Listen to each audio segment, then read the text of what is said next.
Assalamualaikum warahmatullahi wabarakatuh. Perkenalkan, nama saya Ahmad Nur Kadri, NIM 2020246 dari kelas B Fakultas Ilmu Hukum. Cita-cita saya menjadi seorang pengusaha. Pengertian hukum tata negara. Tata negara berarti sistem penataan negara yang berisi ketentuan mengenai struktur kenegaraan dan mengenai substansi norma kenegaraan. Dengan kata lain, hukum tata negara merupakan cabang ilmu hukum yang membahas mengenai tata struktur kenegaraan, mekanisme hubungan antar struktur kenegaraan, serta mekanisme hubungan antara struktur negara dengan warga negara.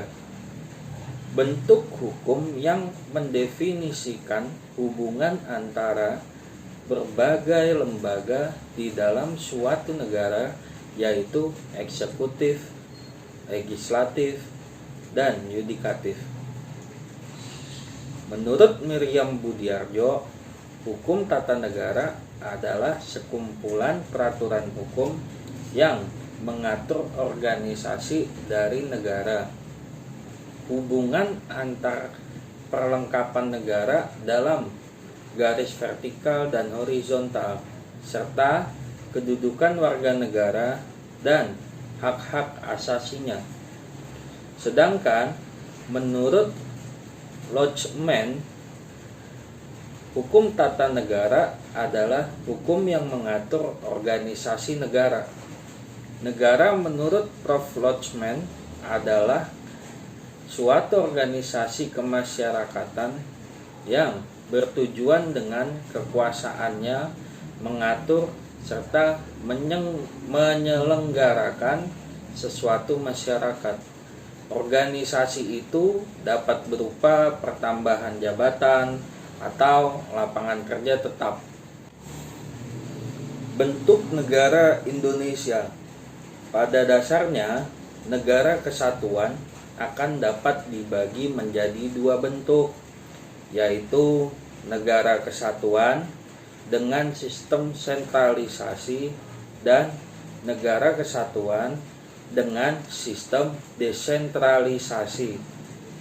Negara kesatuan dengan sistem sentralisasi adalah di mana segala sesuatu diatur dan diurus oleh pemerintah pusat dan daerah-daerah hanya tinggal melaksanakan segala apa yang telah diinstruksikan oleh pemerintah pusat. Sedangkan dalam negara kesatuan dengan sistem desentralisasi, yaitu sistem di mana daerah-daerah diberikan kesempatan dan kekuasaan untuk mengatur dan mengurus rumah tangganya sendiri, atau biasa disebut otonomi daerah, yang dinamakan dengan daerah otonom. Bentuk pemerintahan Indonesia.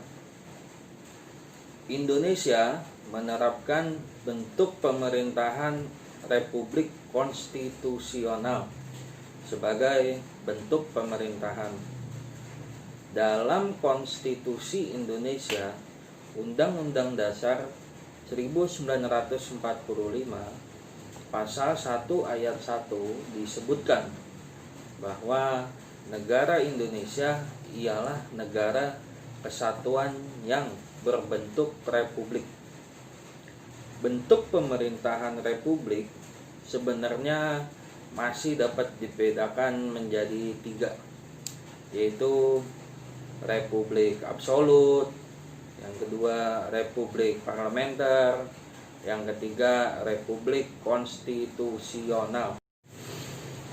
Bentuk pemerintahan republik konstitusional yang diterapkan di Indonesia memiliki ciri pemerintahan dipegang oleh presiden sebagai kepala pemerintahan yang dibatasi oleh konstitusi. UUD pasal 4 ayat 1 UUD 1945 dijelaskan bahwa Presiden Republik Indonesia memegang kekuasaan pemerintahan menurut Undang-Undang Dasar. Presiden dibantu oleh Wakil Presiden saat menjalankan tugas dan kewajiban. Di negara yang menggunakan bentuk pemerintahan republik konstitusional, kekuasaan presiden sebagai kepala negara dan kepala pemerintahan tidak bisa diwariskan. Terdapat masa jabatan tertentu, dan ketika masa jabatan tersebut habis, untuk menentukan presiden selanjutnya dilakukan melalui cara tertentu sesuai konstitusi yang berlaku. Di Indonesia, cara memilih presiden adalah secara langsung melalui pemilihan umum atau biasa disebut pemilu. Presiden dan wakil presiden dipilih dalam satu pasangan yang diusung oleh partai politik atau koalisi parpol. Presiden dibatasi oleh Undang-Undang Dasar 1945 sebagai konstitusi yang menjadi landasan utama menjalankan pemerintahan. UUD adalah sebuah kontrak sosial antara rakyat dan penguasa. Di UUD pun mengatur pembagian kekuasaan, menjalankan kekuasaan, hak dan kewajiban, dan aturan lain tentang kehidupan bernegara. Sistem pemerintahan Indonesia. Pengertian tentang sistem pemerintahan adalah sama dengan pengertian tentang bentuk pemerintahan. Pengertian tentang bentuk pemerintahan adalah suatu sistem yang berlaku yang menentukan bagaimana hubungan antar alat perlengkapan negara yang diatur oleh konstitusinya. Sistem pemerintahan negara Indonesia adalah sistem presidensial.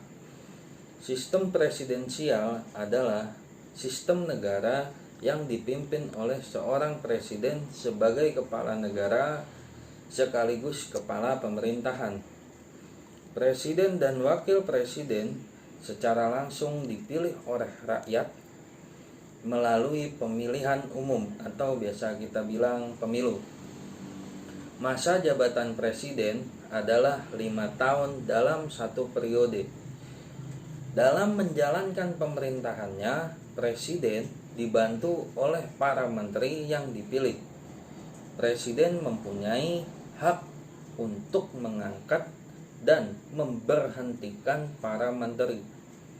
Para menteri atau biasa disebut sebagai kabinet bertanggung jawab terhadap presiden dalam menjalankan pemerintahannya.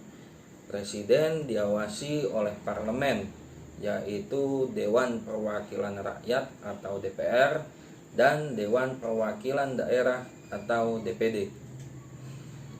Ada 3 macam sistem pemerintahan. Yang pertama, sistem pemerintahan parlementer adalah suatu sistem pemerintahan di mana hubungan antara pemegang kekuasaan eksekutif dan parlemen sangat erat. Yang kedua, sistem pemerintahan presidensial ialah sistem pemerintahan yang memisahkan secara tegas badan legislatif, badan eksekutif, dan badan yudikatif. Yang ketiga, sistem pemerintahan dengan pengawasan langsung oleh rakyat terhadap badan legislatif. Maksudnya dalam sistem pemerintahan seperti ini, parlemen tunduk kepada kontrol langsung dari rakyat. Organisasi kekuasaan negara dikatakan sebagai organisasi kekuasaan karena setiap negara terorganisir dan di dalamnya pasti ada kekuasaan. Kekuasaan di suatu negara terbagi 3. yang sering disebut dengan istilah trias politika. Trias politika terdiri dari kekuasaan legislatif, yaitu kekuasaan untuk membuat undang-undang. Yang kedua, kekuasaan eksekutif, yaitu kekuasaan untuk menjalankan pemerintahan. Dan yang ketiga, kekuasaan yudikatif, yaitu kekuasaan kehakiman. Negara mempunyai sifat-sifat, diantaranya sifat memaksa, monopoli, dan mencakup semua. Sebagai contoh dari sifat memaksa, yaitu negara memaksakan kepada semua warga negara untuk supaya mematuhi dan menjalankan kehidupan sesuai dengan sistem perundang-undangan yang berlaku dari atas sampai bawah, yang menjadi pedoman dalam masyarakat untuk menata kehidupan yang lebih baik. Sifat monopoli merupakan perwujudan dari kekuasaan negara untuk menentukan ideologi, penentuan partai politik dan ormas, mata uang, harga, dan usaha-usaha yang dapat mewujudkan kepentingan masyarakat. Sifat mencakup semua yang dimiliki negara ditujukan agar warga negara menaati setiap aturan yang dibuat tanpa memandang status ekonomi dan sosial, perbedaan etnis, daerah, dan sebagainya. Sebagai contoh, sifat yang mencakup semua adalah setiap warga negara wajib memiliki KTP. Kartu ini wajib dimiliki warga negara dimanapun dia Presentasi berada. dari saya, kurang lebihnya mohon maaf. Wabillahi taufiq wal hidayah. Wassalamualaikum warahmatullahi wabarakatuh.